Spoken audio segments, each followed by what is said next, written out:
Hello everyone. जय हिंद। आज है 25 जनवरी 2024 और 25 जनवरी से बनने वाले जितने भी करंट अफेयर के इम्पोर्टेंट क्वेश्चन होंगे उन्हें हम इस वीडियो में डिस्कस करेंगे। साथ ही स्टैटिक रिवीजन भी करेंगे। तो आइए स्टार्ट करते हैं। सबसे पहले प्रीवियस क्लास का रिवीजन करेंगे। तो रिवीजन में है, हाल ही में किसने अयोध्या मंदिर पर डाक टिकट जारी किया है? तो ये नरेंद्र मोदी जी ने किया है।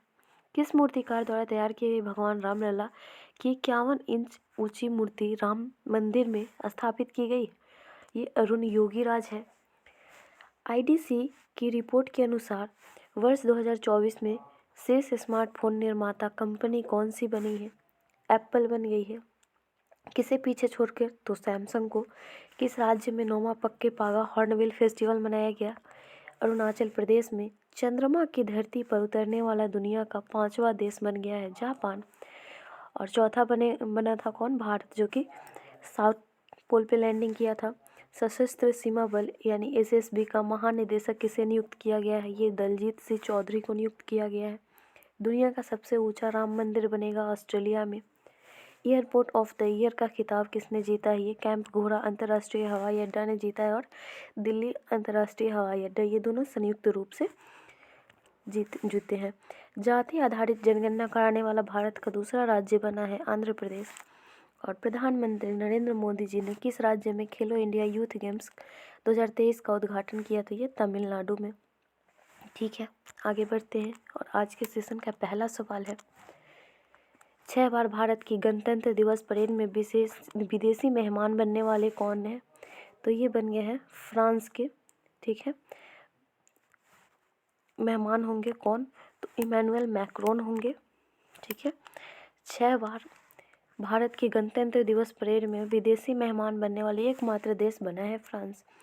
भारत के 75वें गणतंत्र दिवस पर फ्रांस के राष्ट्रपति इमैनुअल मैक्रोन मुख्य अतिथि होंगे। फ्रांस 6 बार आमंत्रित होने वाला इकलौता देश बना है और अब तक भारत देश द्वारा यूनाइटेड किंगडम और फ्रांस के प्रतिनिधियों को सबसे अधिक 5 बार गणतंत्र दिवस परेड में आमंत्रित किया गया है। फ्रांस, जिसकी राजधानी हो जाएगी पेरिस, प्रधानमंत्री इसके हैं गैब्रियल अटल और मुद्रा यहाँ की हो जाएगी यूरो। ठीक है, आगे देखते हैं और फ्रांस से कुछ और फैक्ट रिलेट करें। तो फ्रांस से अगर रिलेट करें तो फ्रांस में जो है ना समर ओलंपिक, ठीक है, आयोजित किया जाएगा। उसके बाद यहाँ पर आप एक और फैक्ट रिलेट करें फ्रांस से, तो यहाँ पर वाइट हाइड्रोजन की खोज की गई थी। ठीक है, वाइट हाइड्रोजन की खोज की गई थी फ्रांस में ही। उसके बाद अमेरिका, तो अमेरिका से रिलेट क्या कर सकते हैं आप? अमेरिका के राष्ट्रपति हो जाएंगे जो बाइडेन। यही आने वाले थे लेकिन इनका आना कैंसिल हो गया है, इसलिए आ रहे हैं इमैनुअल मैक्रोन। इंडोनेशिया, तो इंडोनेशिया से आप रिलेट कर सकते हैं कि यहाँ के सुकर्नो जो है ना, ये पहले अतिथि थे। ठीक है, सुकर्नो पहले अतिथि यही थे। और ब्रिटेन के हो जाएंगे ऋषि सुनक, प्राइम मिनिस्टर, जो कि भारतीय मूल के हैं। ठीक है, आगे बढ़ते हैं नेक्स्ट क्वेश्चन की तरफ।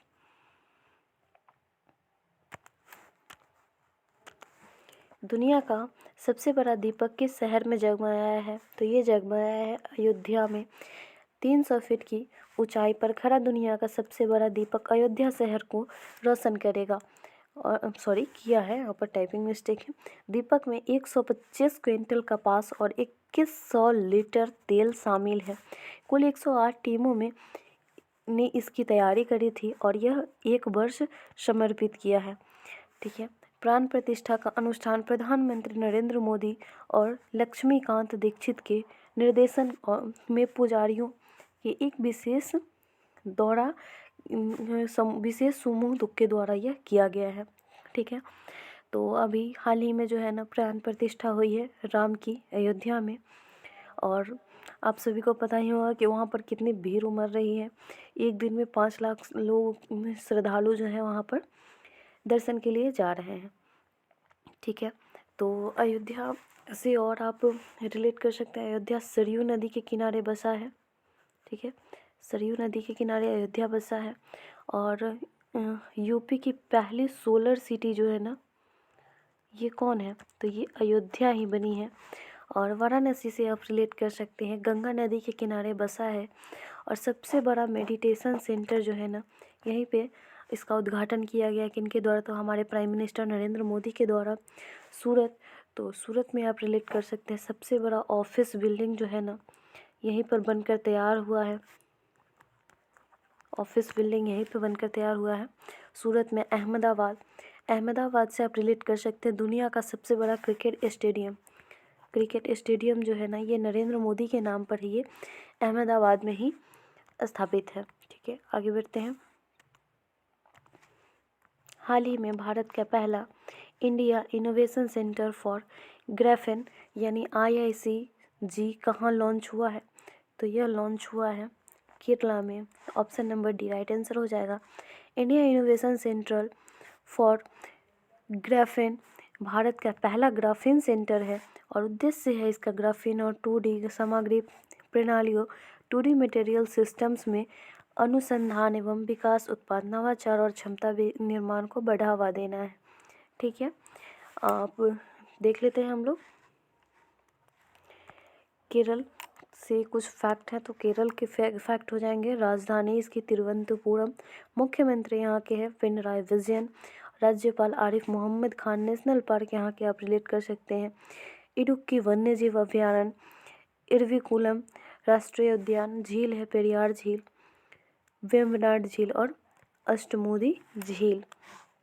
ठीक है, ऑप्शन डिस्कस करें तो ऑप्शन में हम लोग देखेंगे हरियाणा। हरियाणा से आप रिलेट कर सकते हैं, पहला सफारी पार्क यहीं पे स्थापित किया गया। ठीक है, और उसके बाद पहला ग्रेन एटीएम।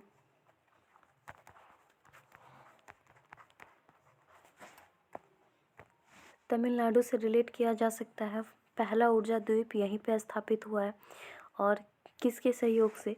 तो डेनमार्क के सहयोग से स्थापित किया गया। उत्तर प्रदेश, उत्तर प्रदेश में पहला गौ अभयारण्य बनने जा रहा है। ठीक है, गायों के लिए अभयारण्य पहला जो है ये उत्तर प्रदेश के सरकार के द्वारा ही बनाया जा रहा है। आगे बढ़ते हैं। क्वेश्चन है, हाल ही में किस राज्य के देसी खजूर की किस्म कच्ची खरे को GI टैग प्राप्त हुआ है? तो ये गुजरात का है। कच्छ की देसी खजूर की किस्म कच्ची खरे की को GI टैग प्राप्त हुआ है और यह दूसरा फल बन गया है। गिर केसर आम, जिसे केसर भी कहा जाता है, गुजरात में GI टैग पाने वाला पहला फल बना है। GI टैग पहली बार 2004 में प्राप्त हुआ था। किसे? तो दार्जिलिंग के चाय को प्राप्त हुआ था। और आगे बढ़ते हैं और कुछ ऑप्शन भी देख लेते हैं। तमिलनाडु, तमिलनाडु से आप रिलेट कर सकते हैं, यहाँ के किस चीज़ को GI टैग मिला है? तो यहाँ का कन्याकुमारी लौंग है। ठीक है, इसे GI टैग प्राप्त हुआ है। जम्मू कश्मीर पश्मीना, उसके बाद आप रिलेट कर सकते हैं बसोहली पेंटिंग। ठीक है, इनको GI टैग प्राप्त हुआ है। ओडिशा के रसबली मिठाई है, उसे GI टैग प्राप्त हुआ है। ये जो है ना 10 सालों के लिए मान्य होता है। ठीक है, गुजरात जिसकी राजधानी हो जाएगी गांधीनगर, मुख्यमंत्री भूपेंद्र पटेल, राज्यपाल आचार्य देवव्रत, राज्यसभा में कुल 11 सीटें हैं और लोकसभा में 26 सीटें हैं। लोक नृत्य यहाँ की हो जाएगी गरबा और नेशनल पार्क गिर नेशनल उद्यान यहाँ से आप रिलेट कर सकते हैं। ठीक है, नेक्स्ट क्वेश्चन है, पेप्सिको इंडिया का नया CEO किसे नियुक्त किया गया है? तो यह नियुक्त किया गया है जागृत कोटेचा को। ठीक है, ऑप्शन नंबर ए यहाँ पर राइट आंसर हो जाएगा, जागृत कोटेचा को नियुक्त किया गया है। पेप्सिको इंडिया में ने जागृत कोटेचा को अहमद अल शेख के स्थान पर नया CEO नियुक्त करने की घोषणा की है। ठीक है, उसके बाद आगे बढ़े तो पेप्सिको जिसकी स्थापना 1898 में की गई थी और मुख्यालय है इसका न्यूयॉर्क, USA। अध्यक्ष रेमन लैगार्ड हो जाएंगे। ठीक है, ऑप्शन डिस्कस करें तो नील मोहन, नील मोहन जो है ना यूट्यूब के CEO हो जाएंगे जो कि भारतीय मूल के हैं। और शांतनु नारायण, शांतनु नारायण जो है ना ये हो जाएंगे एडोब के CEO। एडोब के CEO शांतनु नारायण, सत्या नडेला, ये हो जाएंगे आपके माइक्रोसॉफ्ट के चेयरमैन। और ये सभी कौन से हैं, तो ये सभी भारतीय मूल के ही हो जाएंगे। ठीक है, आगे बढ़ते हैं। क्वेश्चन है, विश्व की पहली परमाणु बैटरी किस देश ने विकसित की है, तो यह किया गया है चाइना के द्वारा। Option number C right answer हो जाएगा। चीन के बीजिंग की एक स्टार्टअप वीटा वोल्ट के द्वारा एक सिक्के से भी छोटे आकार का परमाणु बैटरी को विकसित किया गया है। इस बैटरी में Ni63 समस्थानिक का प्रयोग किया गया है, जो बिना रिचार्ज के 50 वर्षों तक ऊर्जा देती रहेगी। ठीक है, चाइना जिसकी राजधानी हो जाएगी बीजिंग, मुद्रा रेन मिनवी और राष्ट्रपति शी जिनपिंग। सैन्य अभ्यास यहाँ क्या रिलेट करेंगे, हैंड टू हैंड भारत के साथ। एशिया की सबसे लंबी नदी यांगसी हो जाएगी। दुनिया का सबसे तेज इंटरनेट चीन ने लॉन्च किया है। दिसंबर 2023 में चीन ने दुनिया की सबसे गहरी भूमिगत प्रयोगशाला बनाई है। दुनिया का पहला मीथेन संचालित रॉकेट जूके 2 ये चाइना के द्वारा ही लॉन्च किया गया है। ठीक है, ऑप्शन डिस्कस करेंगे। तो ऑप्शन में है डेनमार्क, तो डेनमार्क से आप रिलेट कर सकते हैं। ये जो है ना पानी के नीचे CO2 ऑब्जर्व करने वाला पहला देश बना है। फिनलैंड, तो फिनलैंड जो है ना पहली सैंड बैटरी इसी के द्वारा लॉन्च की गई है। और इससे आप और रिलेट कर सकते हैं, ये हैप्पीनेस इंडेक्स में जो है ना ये फर्स्ट स्थान पे है। ठीक है, आगे बढ़ें। तो जर्मनी की बात करें तो जर्मनी जो है ना हाइड्रोजन ट्रेन चलाने वाला दुनिया का पहला देश बना है और एशिया का पहला देश चाइना बना है। ठीक है, आगे बढ़ते हैं। भारत में पहला जो है ना वो हरियाणा में चलाई जाएगी हाइड्रोजन ट्रेन।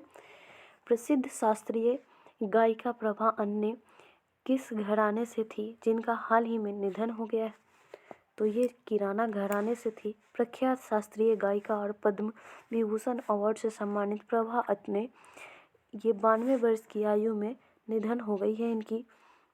और प्रभा अन्ने हिंदुस्तानी शास्त्रीय संगीत के किराने घराने से जुड़ी थी। वर्ष 1991 में उन्हें संगीत नाटक अकादमी पुरस्कार से सम्मानित किया गया था। साथ ही उन्हें पद्मश्री, पद्म भूषण, राष्ट्रीय कालिदास पुरस्कार और टैगोर अकादमी रत्न पुरस्कार से भी सम्मानित किया गया था। ठीक है, तो किस घराने से संबंधित थी, किराने घराने से संबंधित है। Next question, Boeing India engineering and technology centre का उद्घाटन कहाँ किया गया, तो ये हाल ही में इसका उद्घाटन किया गया बेंगलुरु में। ठीक है, option number A right answer हो जाएगा। प्रधानमंत्री नरेंद्र मोदी ने इसकी उद्घाटन की है, Boeing India engineering and technology centre का।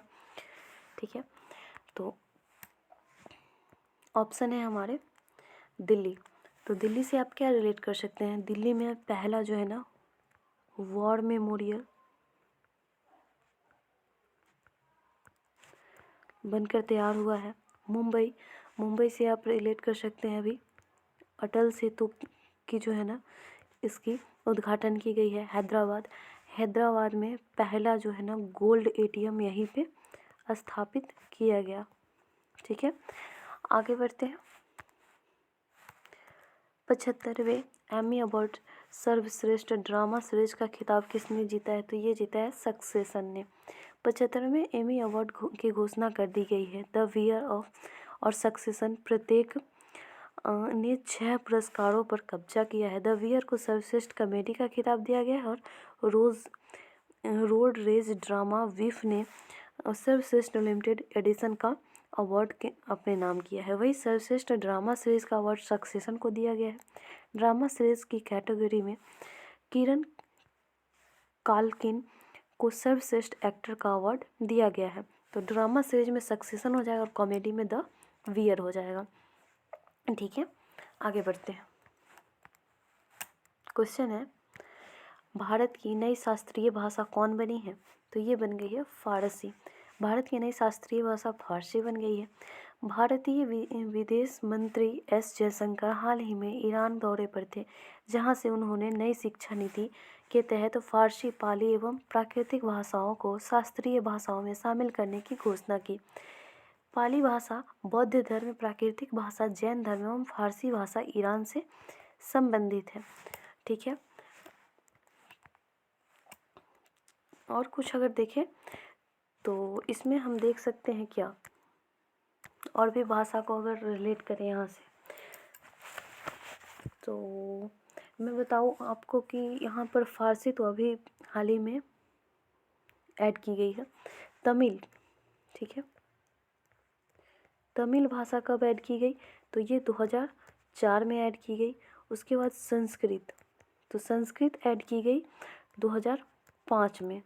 ठीक है, और कन्नड़ उसके बाद हो जाएगा तेलुगु, तो ये ऐड की गई आपका 2008 में।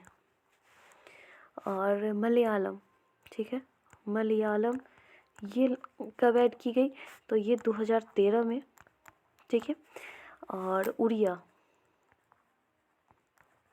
ये कब ऐड की गई, तो ये ऐड की गई आपका 2014 में। ठीक है, तो ये आप याद रखेंगे।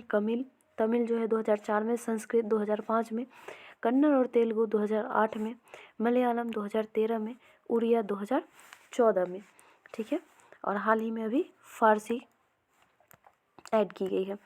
तो क्वेश्चन है, साबरमती आश्रम की स्थापना गांधी जी ने कहाँ की थी, तो ये अहमदाबाद में 1917 में की गई थी। स्टैटिक का प्रश्न है, गांधी जी अपना राजनीतिक गुरु किसको मानते थे, तो ये गोपाल कृष्ण गोखले को। गांधी जी ने दक्षिण अफ्रीका से कब लौटे, तो ये 1915 में लौटे। गांधी की भारत में सर्वप्रथम आंदोलन कौन सी थी, चंपारण आंदोलन। गांधी जी को महात्मा की उपाधि किसने दी थी, रविंद्रनाथ टैगोर ने। असहयोग आंदोलन का प्रारंभ 1920-21 में किसने किया, गांधी जी ने। महात्मा गांधी कब भारतीय राष्ट्रीय कांग्रेस के अध्यक्ष बने, 1924 में। किस आंदोलन के समय गांधी जी ने कहा, मेरे जीवन पर यह अंतिम संघर्ष होगा, और आंदोलनकारियों को करो या मरो का नारा दिया, तो ये भारत छोड़ो आंदोलन में दिया था। ठीक है, आगे आते हैं प्रीवियस क्वेश्चन पे। यूक्रेन पर वैश्विक शांति शिखर सम्मेलन का मेजबानी कौन देश करेगा, तो इसका आंसर आपका हो जाएगा Switzerland. Option number C right answer हो जाएगा। आज का सवाल है आप सभी के लिए, केंद्र ने 16वें वित्त आयोग के लिए पदों के सृजन की मंजूरी दी। 16वें वित्त आयोग के अध्यक्ष कौन बने हैं, इसका आंसर आप कमेंट में देंगे। मिलेंगे नेक्स्ट वीडियो में। Thank you so much.